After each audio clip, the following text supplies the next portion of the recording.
Congratulations! You've just time traveled to London, 1382. The good news, you're alive. The bad news, so is every disease known to man, plus a few that haven't been named yet because everyone who gets them dies before they can complain to a doctor. Welcome to medieval London, where the life expectancy is 35, the hygiene is theoretical, and your main daily goal is not being murdered by a chicken. I'm Professor Ignatius von Sleepwell, and tonight we're exploring why your modern sensibilities would last approximately 5 minutes in this aromatic nightmare. Let's start with your wake-up call. Forget alarm clocks.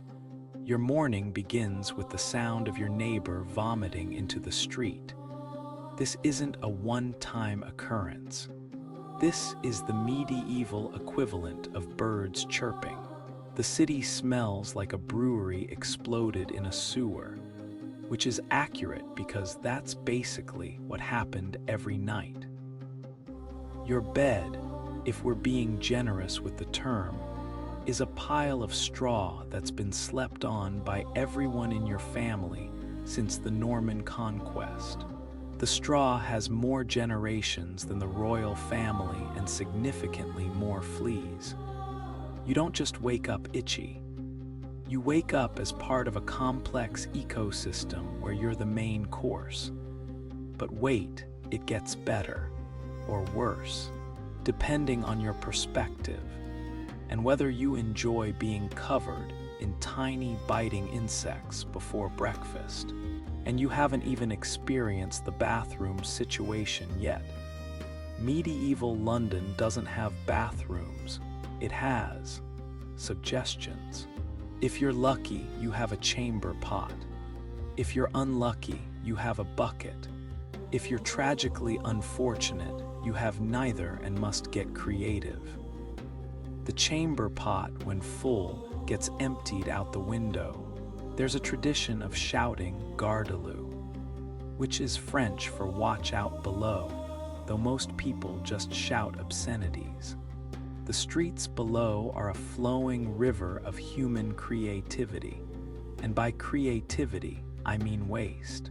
It's less a road and more a slow-moving testament to the collective digestive system of 10,000 people who have been eating nothing but turnips and despair. Now for the wiping situation. Toilet paper won't be invented for another 500 years. Your options are straw, leaves, moss, or if you're feeling fancy, a scrap of wool that's already been used for this purpose 17 times. The concept of hands-free doesn't exist here. Every handshake is a gamble, every meal preparation a potential biohazard. But let's say you survive the morning constitutional. Congratulations. You've navigated the first minefield of your day. Now it's time for breakfast, which is where things get properly interesting. Welcome to the medieval version of brunch, where the main ingredient is regret. Your breakfast is a bowl of pottage. Pottage is what happens when you take every vegetable you can find, boil it for 3 days until it achieves the consistency of wet plaster, and then serve it at a temperature that ensures degree-mouth burns. The flavor profile is existential. It tastes like what you imagine sadness would taste like if sadness were a food. There are no spices unless you count dirt as a spice, which medieval cooks absolutely did. Pepper costs more than your house. Salt is locked away like treasure. Your meal is seasoned with one thing, overwhelming disappointment. And your drink, it's beer. Yes, beer for breakfast. But before you get excited, this isn't craft IPA. This is weak, warm, flat beer that tastes like someone whispered the word alcohol near some water. Why beer? Because the water will kill you. Literally. The Thames is basically a soup of disease at this point, so everyone drinks small beer, children, adults, elderly, pets. The entire city is permanently slightly buzzed and deeply unhappy about it. But the real breakfast adventure begins when you bite into the bread. Medieval bread isn't food, it's a construction material. Made from rye, barley, and whatever sweepings from the floor looked edible, this bread could stop an arrow. You don't chew it so much as negotiate with it. Your teeth are the bargaining chips. Speaking of teeth, let's discuss medieval dental care, or as I like to call it, the Great Pain Lottery. Your smile in 1382 looks like a haunted cemetery. By age 20, most people have more cavities than actual teeth. The concept of brushing, non-existent. The closest thing to dental hygiene is chewing on a twig, which is like trying to clean a skyscraper with a single feather. Sugar is slowly arriving from the east, which means the rich are now rotting their teeth faster than the poor. It's the one area where poverty actually gives you an advantage. If you're wealthy, your teeth turn black and fall out. If you're poor, your teeth just slowly disintegrate from gritty bread and general misery. When the inevitable toothache arrives, and it will, your treatment options are limited. You can visit the barber surgeon, which is exactly what it sounds like. The same man who cuts your hair will also extract your teeth with tools that look like they were designed for torture. There's no anesthesia unless you count passing out from pain as anesthesia, which medieval medicine absolutely did. The procedure is simple. They tie you to a chair, get a good grip with iron pliers, and pull until something comes out. Sometimes it's the tooth. Sometimes it's part of your jaw. It's always an adventure. And if the infection doesn't kill you, you'll have a great story to tell, assuming you can still form words with what's left of your mouth. But dental nightmares are just the appetizer. Wait until we get to the main course, medieval medicine.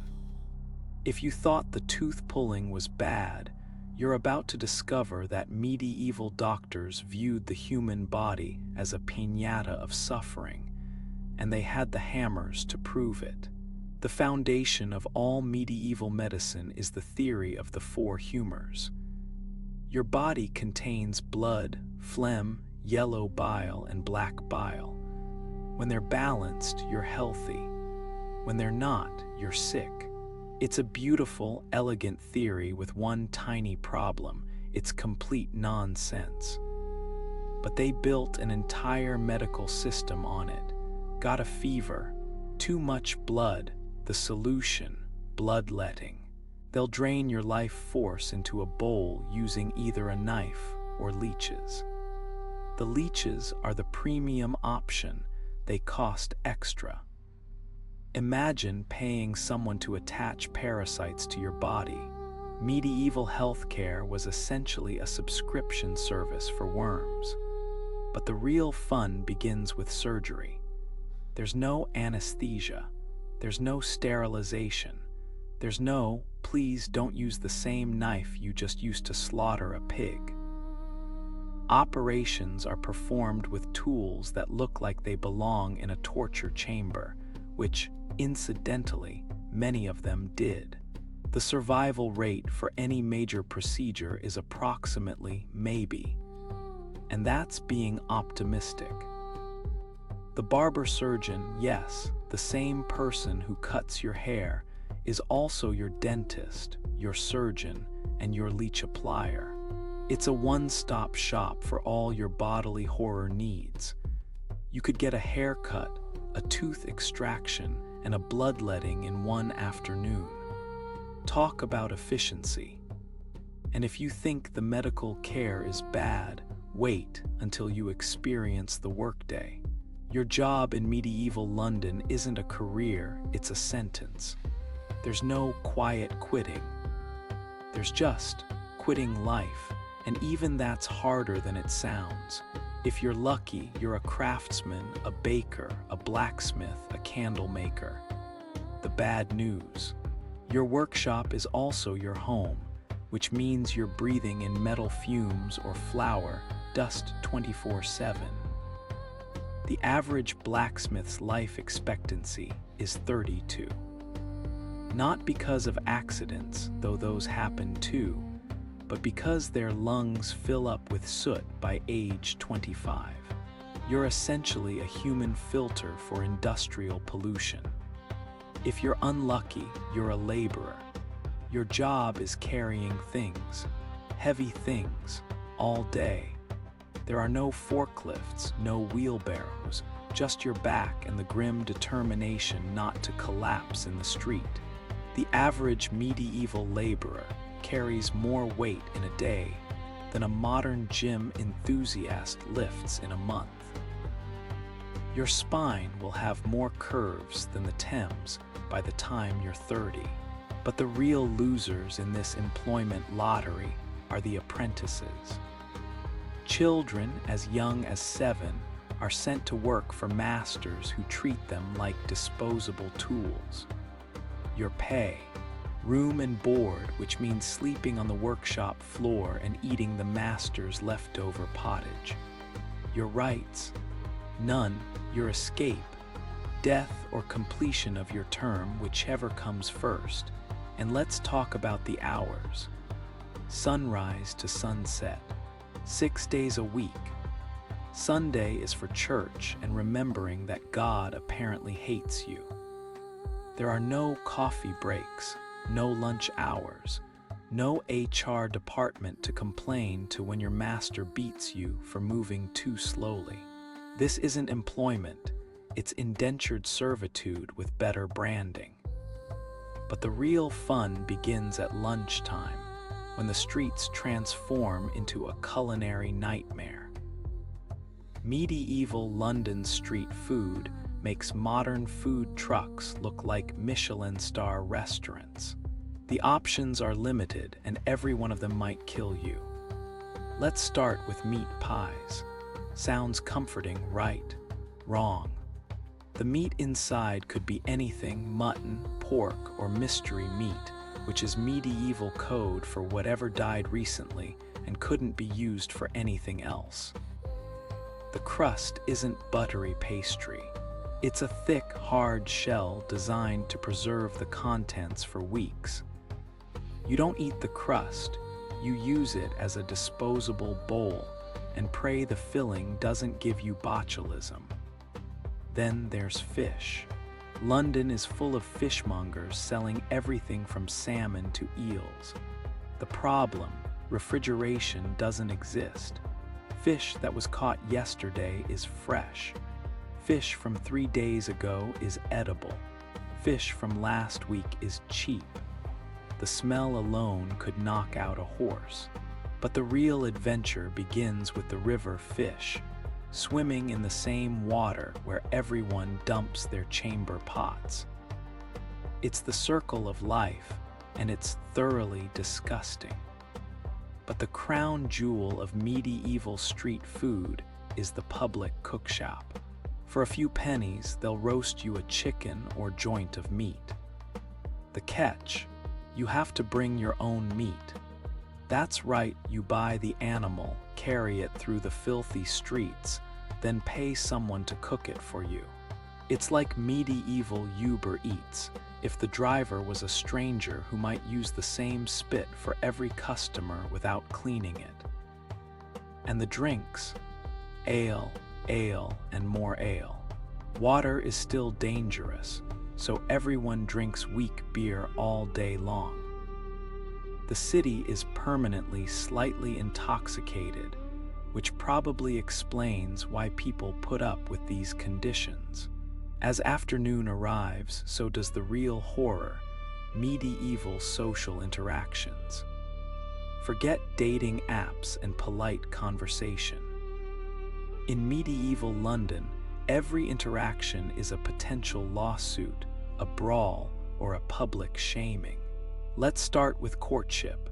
There's no getting to know someone. Marriage is a business transaction between families. Your feelings are irrelevant. Your land holdings, livestock, and potential for producing heirs, that's what matters. Romance is what happens when two people's fathers agree on a price for your future. It's less Tinder, more human trafficking with better paperwork. But the real social minefield is the legal system. Got a complaint against your neighbor? You can take them to court, where justice is swift, arbitrary, and often hilarious. The court records are filled with cases like John Smith sues William Brown for looking at his pig the wrong way, or Margaret Jones accused of witchcraft because her neighbor's cow died after she complimented it. The punishments are creative. Gossip too much, you get the scold's bridle, a metal mask that locks your tongue in place. Cheat in business. You're paraded through the streets while people throw rotten food at you. Steal something valuable. You might lose a hand or worse. Justice isn't about rehabilitation, it's about entertainment. Public executions are like medieval Netflix. Everyone brings snacks and cheers. And then there's the class system. If you're born a peasant, you'll die a peasant. Social mobility is about as common as a clean pair of underwear. The nobility live in relative luxury while you sleep in dirt. The church tells you this is God's plan. Convenient that. As evening falls, the city transforms into something even more terrifying. Medieval London after dark makes modern horror movies look like children's cartoons. The streets become hunting grounds for cut purses, drunks, and things that go bump in the night, usually because they've tripped over a pile of waste. First, there's the curfew bell. At 8 o'clock, the bells ring and theoretically everyone should be indoors. In practice, it's more of a suggestion. The taverns stay open, the ale keeps flowing, and the night watch, London's version of police, spends most of their time trying not to get stabbed by drunkards. Lighting is non-existent. If you're rich, you might have a torchbearer. If you're poor, you're stumbling through pitch-black streets that smell like a brewery's septic tank. Every shadow could be a thief, a rat, or just another citizen relieving themselves against a wall. It's less evening stroll and more survival horror game. But the real adventure begins when you finally make it home. Your evening meal is the same as your breakfast and lunch. Pottage, now cold and even more depressing. There's no heating unless you count huddling near a smoking fire that's slowly asphyxiating your entire family. Entertainment consists of telling stories or watching the fleas jump on your siblings. And then, bedtime. You don't change into pajamas because you don't own any. You sleep in the same clothes you've worn all day, every day, for the past 6 months. Your bed is still that same pile of straw, now slightly warmer from body heat and significantly more flea-ridden. You don't brush your teeth because that concept doesn't exist. You just lie down and hope you wake up tomorrow. And as you finally drift off, let's talk about what happens when you don't wake up. Death in medieval London isn't a quiet affair. It's a public spectacle, a business opportunity, and the one thing everyone has in common. Let's start with the statistics. If you've made it to age 21, congratulations. You're already ahead of half your childhood friends. Infant mortality is so common that parents don't name children until they're at least 2 years old. It's not cruelty, it's emotional preservation. Why get attached to something that might dissolve into a fever dream next Tuesday? When someone does die, the funeral is efficient. There's no embalming, no fancy coffin, just a quick burial before the body starts attracting rats. The wealthy get church burials, the poor get mass graves. During plague years, they used dead carts to collect bodies, which is exactly as cheerful as it sounds. The cart driver's cry of "Bring out your dead" becomes the medieval equivalent of the ice cream truck song. But instead of treats, you get existential dread. But here's the truly medieval part. Your grave isn't permanent. Churchyards get so crowded that after a few years, they dig up your bones and move them to a charnel house. Your skull might end up as a decorative item. Your femur might become part of a fence post. It's recycling, but with human remains. Your eternal rest is more like eternal reorganization. And speaking of plague, let's discuss the real party killer of the 14th century. The Black Death makes COVID look like a mild sniffle. When it hits London, it doesn't just kill people, it rewrites the entire social contract. Picture this: one day your neighbor has a headache. 2 days later, he's covered in oozing black boils. 3 days later, he's dead. 4 days later, his entire family is dead. The plague moves through the city like a hungry houseguest who devours everything in sight and then eats the furniture too. The cures are creative. Doctors recommend smelling herbs, avoiding baths, because apparently cleanliness attracts plague, and of course, bloodletting. When in doubt, medieval medicine says, bleed them more. The wealthy flee to the countryside, which is like watching the rich characters in a disaster movie escape while everyone else dies horribly. But here's the darkly funny part. The plague actually improves life for the survivors. With half the population dead, workers suddenly have bargaining power. Peasants can demand higher wages. Serfs can negotiate better terms. It's the greatest labor movement in history, powered entirely by mass death. Who knew socioeconomic progress required killing 40% of Europe? The Church's explanation: God is angry about sin. The actual cause: fleas on rats. It's always the simplest explanations that elude people with the most power.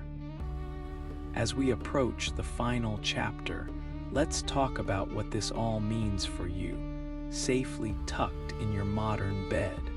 Take a moment and appreciate your mattress. It probably doesn't contain live insects. Your pillow isn't stuffed with hay that's been sneezed on by generations of peasants. Your blanket has never been used as a burial shroud. That glass of water on your nightstand, you can drink it without fearing dysentery. The food in your kitchen, it won't give you food poisoning, probably.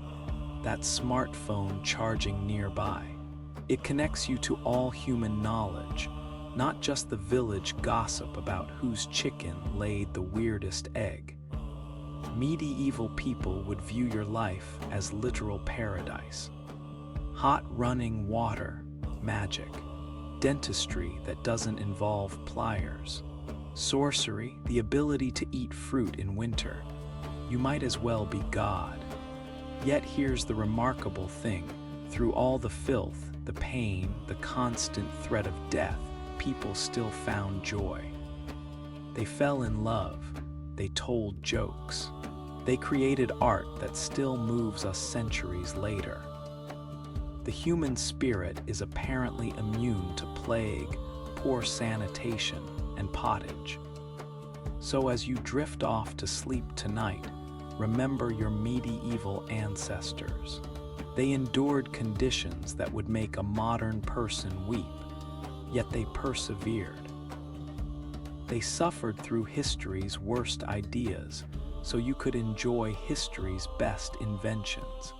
Antibiotics, flush toilets, and the revolutionary concept of washing your hands. Your comfortable modern life is their legacy. The least you can do is get a good night's sleep in their honor. Thank you for joining me on this journey through historical misery. I'm Professor Ignatius von Sleepwell, wishing you pleasant dreams and profound gratitude for indoor plumbing. Good night.